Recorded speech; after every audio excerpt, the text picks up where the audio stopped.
Господи Исусе Христе, Сине Божий, помилуй меня грешного. Отца и Сина и Святого Духа. Аминь. Возлюбени во Христа Бога, братья и сестры, Христос воскресе! Истина воскресе! Христос воскресе! Истина воскресе! Христос воскресе! Радост и доброст. Я донесе радоста, što денеска я имаше главната личност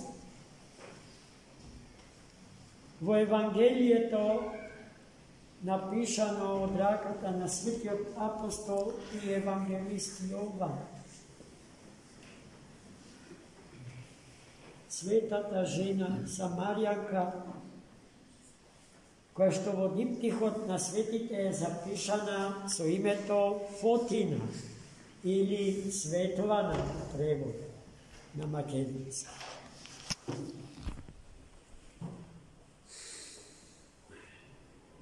Тоа што импресионира во денешното евангелско четиво е прекрасниот диалог што Христос го поведе со таа жена покрај бунарот или кладенецот на старозаветниот патриарх Јаков. Христос, патувајќи низ тие предели под услови на жешко сонце и сувост, преморен стигна крај кладенецот на Јакова и седна да се одмори, додека неговите свети ученици отидоа во најблискиот град да набават храна. И додека Христос се одмараше, на кладенецот дојде жена непозната од блискиот град со намера да наполни вода. И Христос ја замоли да му даде вода да пие. Тој повик што Христос први го упати на Света Фотина, Света Фотина ја шокира, ја збуни, бидејќи во својот соговорник веднаш препозна евреин, припадник на еден народ од Бога избран, со кого што нејзиниот самаријански народ не сака да има никаква работа. Ниту пак еврејскиот народ со неа како припадник на самаријанскиот народ.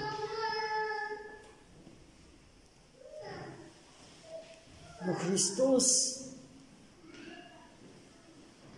во неговото безпрекорно и неизмерно човеколюбие ги превозмогнува сите можни социолошки граници што луѓето си ги цртаат меѓу себе. И тој неа ја гледа како човечица, како создание Господне, и се разбира како создател, како творец на тој живот и на тоа битие, на таа природа. И затоа со невидена непосредност и се обрати.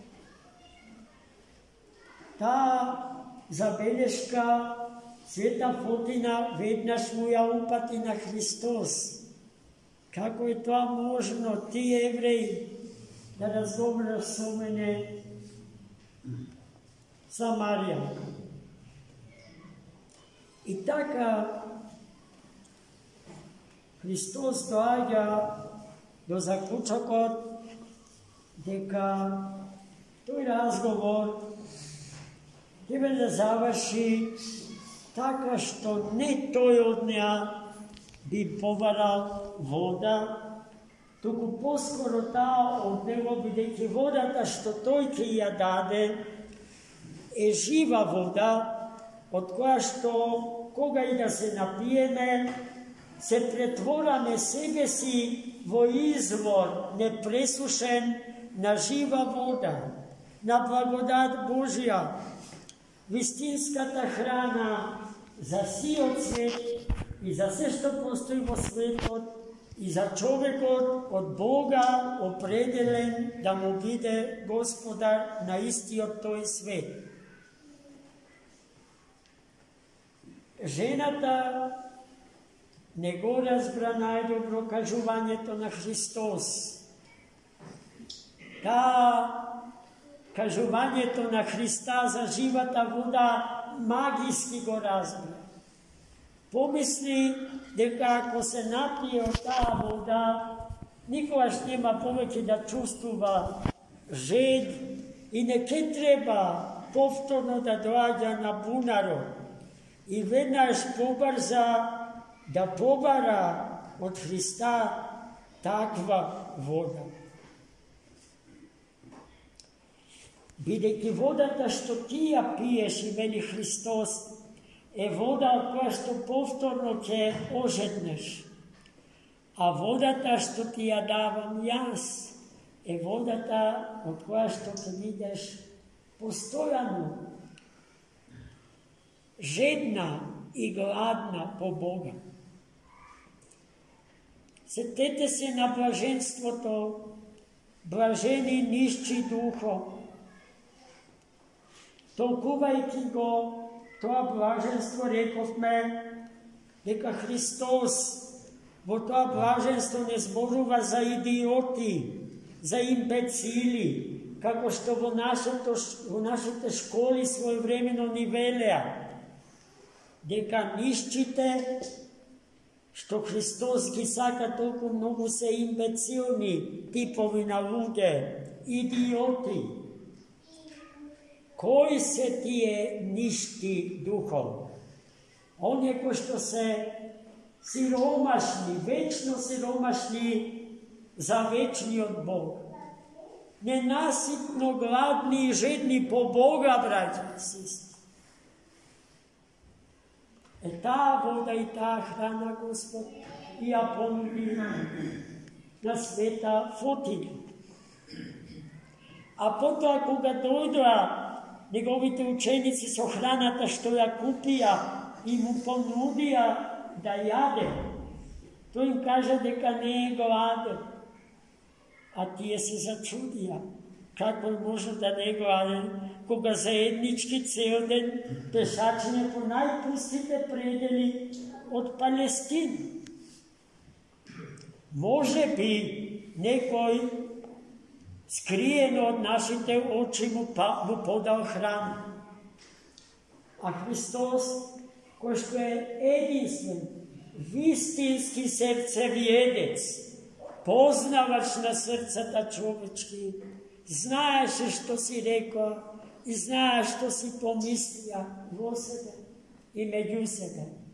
И затоа побрза да им каже дека лебот што тој го јаде не е лебот што тие го купиле во град, како што водата што тој ја дава не е водата што света Фотина ја црпе и ја пие од бунарот на Јаков.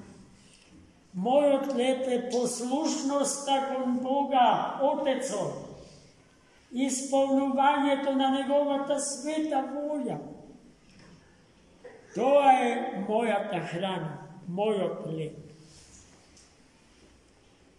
И после се што кажавме, најмили мои, зарем е потребно да се извлекува некаков посебен заклучок? Јасно е дека зборовите што Христос и ги упати на света Фотина a potom na svojte učenici se zborovi koji što preko njih nam nigdje upatova, braći i sestri.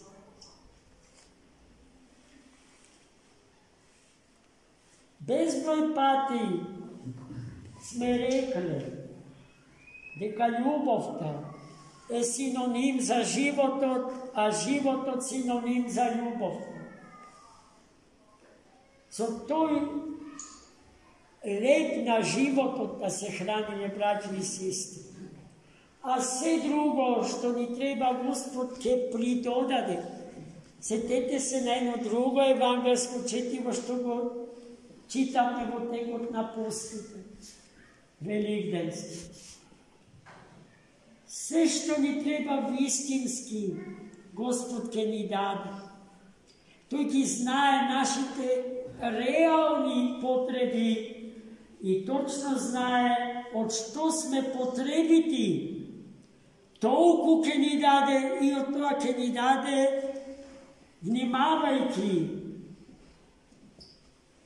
како совршен педагог, како совршен воспитувач на нашите личности и животи, да не спаси od всекако вид на прекумерност.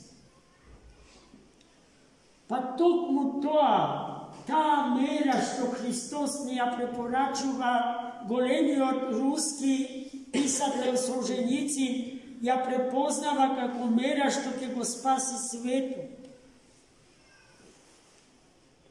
И тој ништо свое не му кажува на светот, туку се што кажува Христово. Доброволно да се самоограничиме до мерата без која што не можемо, зашто секој вишок е штетен и душегубен за нас. Да се спасиме од лакомоста, тоа е голема работа, браќи и сестри. Кој сака да убие 8 милиарди човечки животи, оној кој што се полакомио, силов свет од Бога создаден да го стави во своето малечко джепче. Затоа ние им сметаме. И смислиле секакви програми за депопулација на планетава Земја. Што значи тоа? Сатански формули за убивање на луѓе, за да не има што помалку. Во меѓувреме се смислуваат формули за тотална контрола над секој од нас.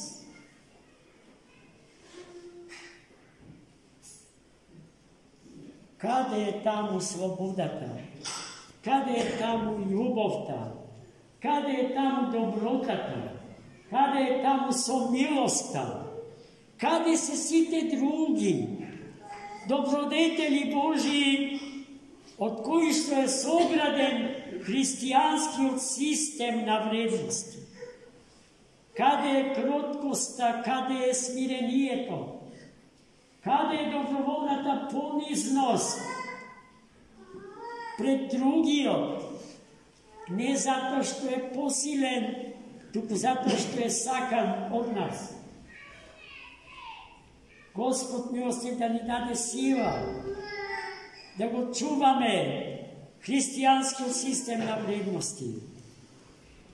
Сите оние добродетели за кои што големиот и преподобен отец и старец на Синајската пустиња Јован Лествичник ги запишал во неговата прекрасна до ден денешен ненадмината мистична книга Рајската лествица. Господ да не научи да си проштеваме. Господ да не научи да се сакаме. И не затоа што Господ ќе не фасцинира со своето сезнание за нас, како што ја фасцинира Света Фотина крај бунарот, откако ја праша која си, мажена ли си, а таму одговори сум мажена. И той кажа, право вели, бидејќи и овој маж, што сега го имаш, не ти е маж, а пред тоа си имала 5 други мажи. И таа шокирана, фасцинирана од таквото знаење Христово за нејзиниот личен живот, потрча во градот и на сите им раскажа со каков пророк си имала работа крај буларот на праотецот Јаков.